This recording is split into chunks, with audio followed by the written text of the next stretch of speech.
Sing for me, darling.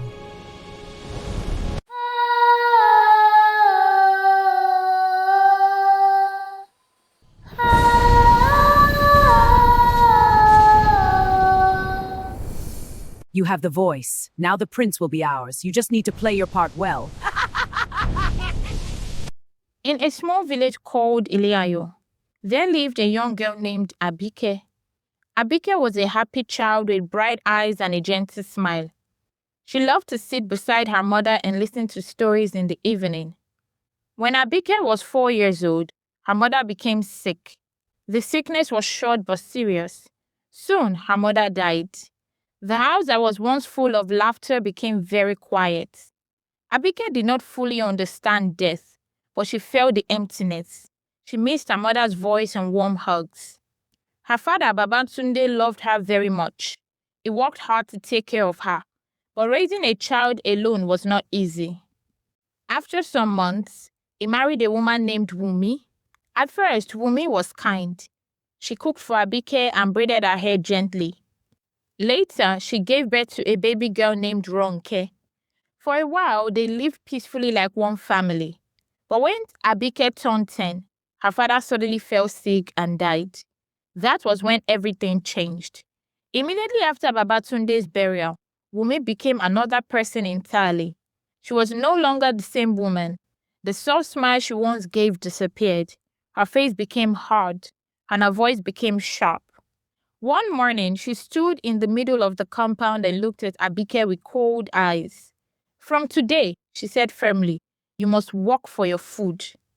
Abike was shocked. She was still mourning her father. Her heart was heavy, but there was no time to cry. From that day on, Abike woke up before the sun rose. She swept the entire compound. She fetched heavy buckets of water from the stream. She washed clothes until her fingers hurt. She cooked meals but was often the last to eat. Ronke, her stepsister, rested inside. She played with her friends. She slept peacefully at night. But Abike worked. Some nights, there was not enough food left for her. She would lie down on a mat with an empty stomach. Sometimes, tears rolled quietly down her cheeks in the darkness. She missed her father and mother. She missed the days when someone cared for her. Life was really hard now. But there was one thing Wunmi could not take away from her: her voice. Abike loved to sing. She sang while sweeping. She sang while washing clothes. She sang while fetching water. And whenever she sang, something beautiful happened. The pain in her heart became lighter. Music became her only friend. As Abike grew older, life did not become easier for her. It became harder. Whenever there was a festival in the village, Wunmi bought beautiful dresses for Ronke, bright colors, shiny shoes, matching ribbons for her hair. Ronke always looked neat and admired, but Abike received nothing. If there were old clothes in the house, they were given to her: torn skirts, faded blouses, dresses that did not fit properly. Wunmi made sure Abike never looked attractive. She did not want anyone to notice her beauty. She did not want anyone to praise her. Yet, no matter how simple her clothes were, Abike still grew into a naturally beautiful young girl. She had smooth glowing skin, bright eyes, and a gentle smile. Sometimes when she went to fetch water, villagers would whisper, "That girl is very beautiful." If Wunmi heard about it, trouble would follow. She would call Abike inside and accuse her of trying to get attention. She would scold her harshly. Sometimes she punished her without reason. Wunmi also made sure Abike did not mix freely with other children. After chores, she was not allowed to play outside. She was not allowed to visit friends. If anyone came looking for her, Wunmi would send them away. Slowly, Abike became quiet and withdrawn. But even in silence, her inner light did not die. One night, very late, when the whole village was quiet and dark, Wunmi called out sharply, "Abike, come here." Abike hurried inside, her heart already beating fast. "Go and fetch water from the stream right now," Wunmi said coldly. Abike froze. The night was deep and silent. Even the crickets sounded afraid. "It's already dark, Mama," she said softly. Before she could finish her sentence, a heavy slap landed on her cheek. "Go right now," Wunmi shouted. Abike held back her tears. The forest was dangerous at night. Everyone in the village knew that, but she had no choice. Holding a small lantern with shaking hands, she began to long walk towards the river. The trees swayed as the wind suddenly grew strong. Thunder roared loudly across the sky. The storm was coming. When she reached the stream, lightning flashed. That was when she saw him, a young man in the water. He was struggling, fighting to stay above the surface. The current was strong. The storm became wild. Without thinking about her own safety, Abike dropped her lantern and jumped into the river. The water was cold and powerful. With great effort, she grabbed the young man and pulled him towards the shore. It was not easy, but she did not give up. When they reached land, he was unconscious. Her hands trembled as she pressed his chest and blew air gently into his mouth to help him breathe. Still shaking, Abike began to sing. She was panicking, and singing was the only way to calm her down. Her voice rose softly into the storm, sweet, calm, powerful. Slowly, the young man moved. He was waking, but before he could fully open his eyes, Abike saw lantern lights approaching. Palace guards. Fear filled her heart. She quickly carried her water and ran home. The young man she had saved was Prince Adekunle, who had secretly left the palace after arguing with his father. When Abike came home that night, instead of praise, beating welcomed her. "You stayed too long," Wunmi shouted angrily. Before Abike could explain the storm or the young man she had saved, Wunmi flogged her. She was also denied food that night. Abike lay on a mat, hungry, her cheeks swollen, her body weak. She did not know she had changed her destiny forever. Meanwhile, at the palace, Prince Adenkule could not forget the voice he had heard in the storm.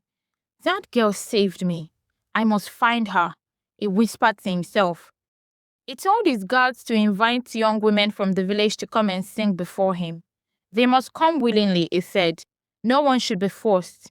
He listened carefully to each voice, hoping to hear that same sweet, calm, powerful sound that had risen above the thunder. But none of them sounded like her.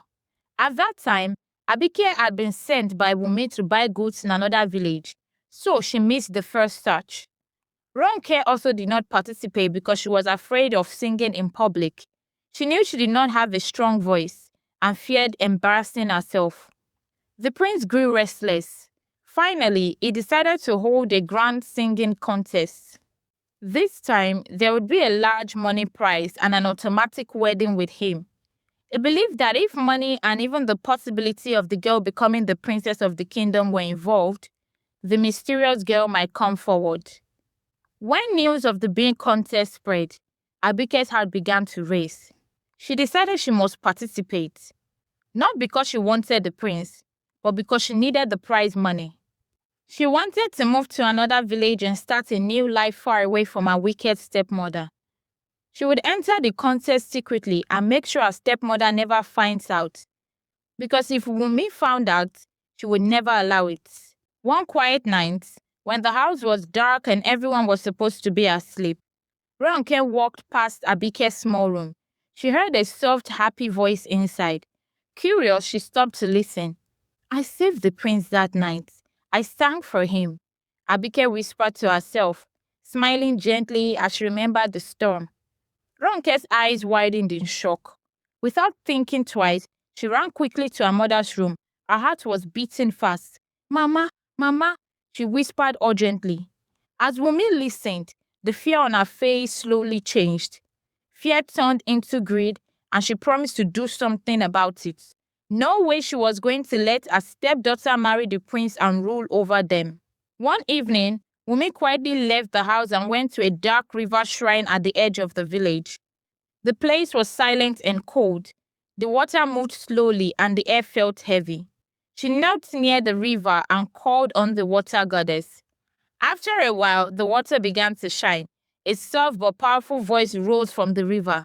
"What do you want?" the goddess asked. "I want my daughter Ronke to become a princess," Wunmi begged desperately. The water goddess agreed, but her voice became serious as she said, "The prince must never discover the truth. He must believe Ronke is the one with the special voice. If he doubts her, Everything you own will disappear. Your wealth, your home, even your comfort. You know you came to me to kill Abike's mother and father. Now you are coming for your daughter. Know that if you fail this time, you will lose everything you have fought for. Are you willing to risk it all? Yes, I am. I promise he will never doubt Ronke.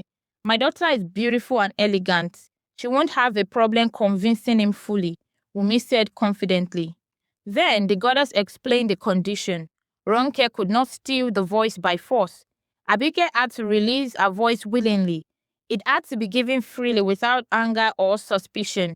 The goddess then gave Wunmi the ability to take Abike's voice and exchange it with her daughter's own. Wunmi understood. When she returned home, she began to pretend. She smiled at Abike. She cooked her favorite meals. She bought her small gifts. She even apologized for the past and stopped giving her heavy chores. For the first time in years, Abike felt cared for, but she did not know it was all a plan. One evening, Wunmi called Abike into her room. Her voice sounded soft and gentle. "My daughter," she said, holding Abike's hands. "I know you want to join the prince's competition. I have been thinking about everything I did to you. I cannot believe I was so wicked. Please forgive me." Abike's heart melted. No one had ever spoken to her like that before. "I will allow you to compete. Practice very well. If you or Ronke wins the prince, or even the prize money, I will be happy.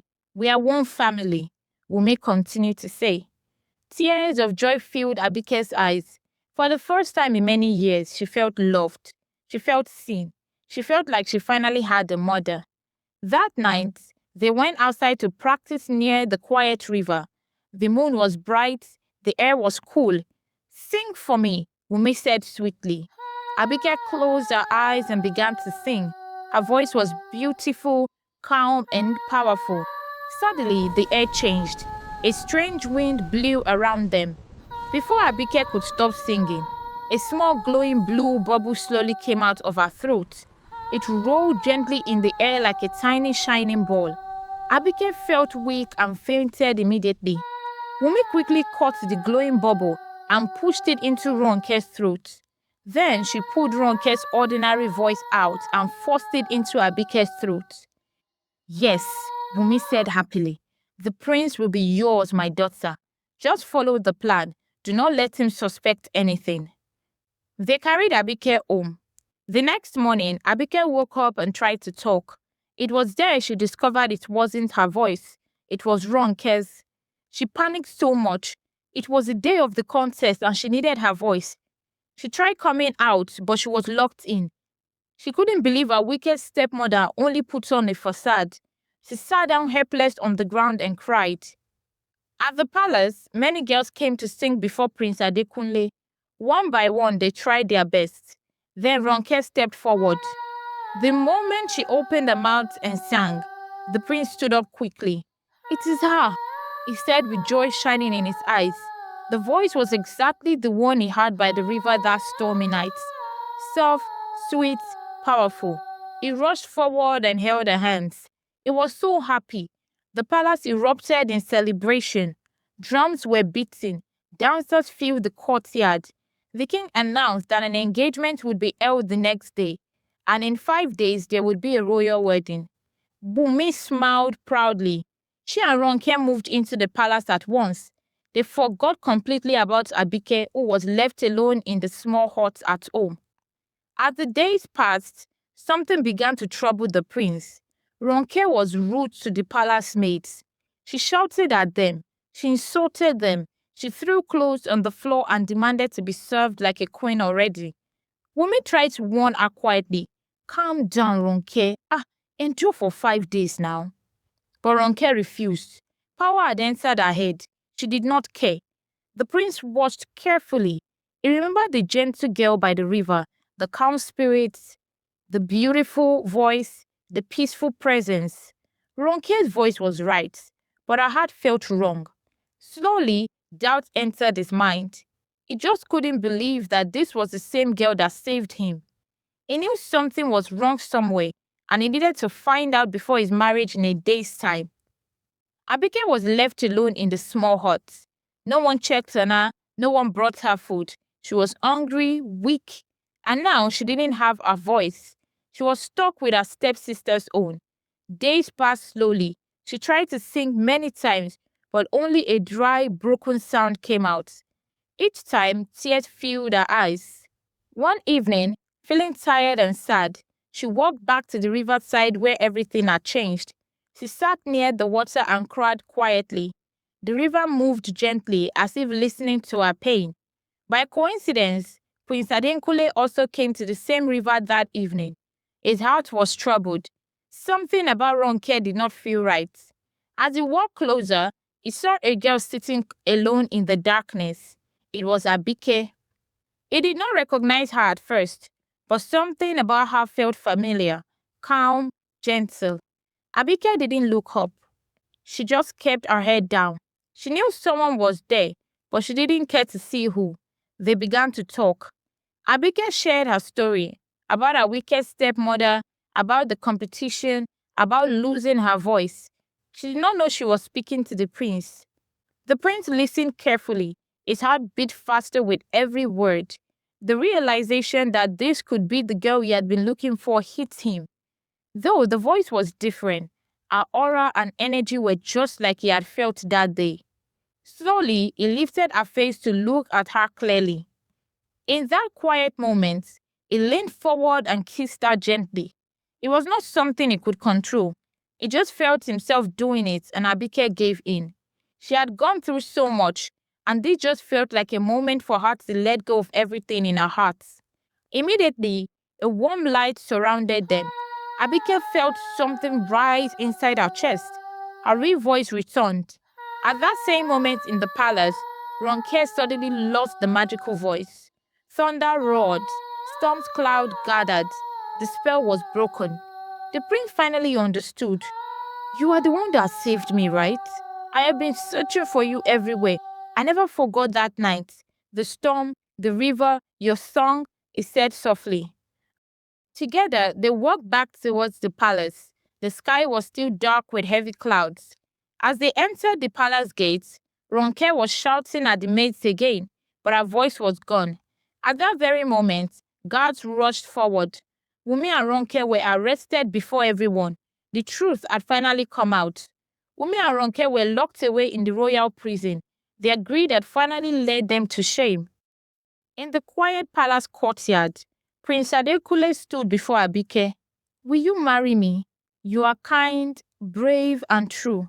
I want you as my princess, he asked sincerely. Abike looked at him with calm eyes. She respected him. She was grateful, but her heart desired something different. Your Highness, she said gently, I do not want the palace life. I do not want fame or a crown. I only want peace. The prince was surprised. Then what do you want? Give me the prize money. I want to leave this kingdom and begin again somewhere new. I want a simple life, she said gently. The prince saw the strength in her decision and nodded. He ordered that she be given the gold and coins promised for the competition. With gratitude in her heart, Abike left the kingdom quietly. And in another land, she started her life anew, free, peaceful, and finally happy. And there it is, guys. This is the end of this wonderful story. If you learned something from it, please don't forget to leave your thoughts in the comment section. Also, do not forget to like, subscribe, and turn on post notifications so you don't miss any of my other stories. Thank you for watching. Bye.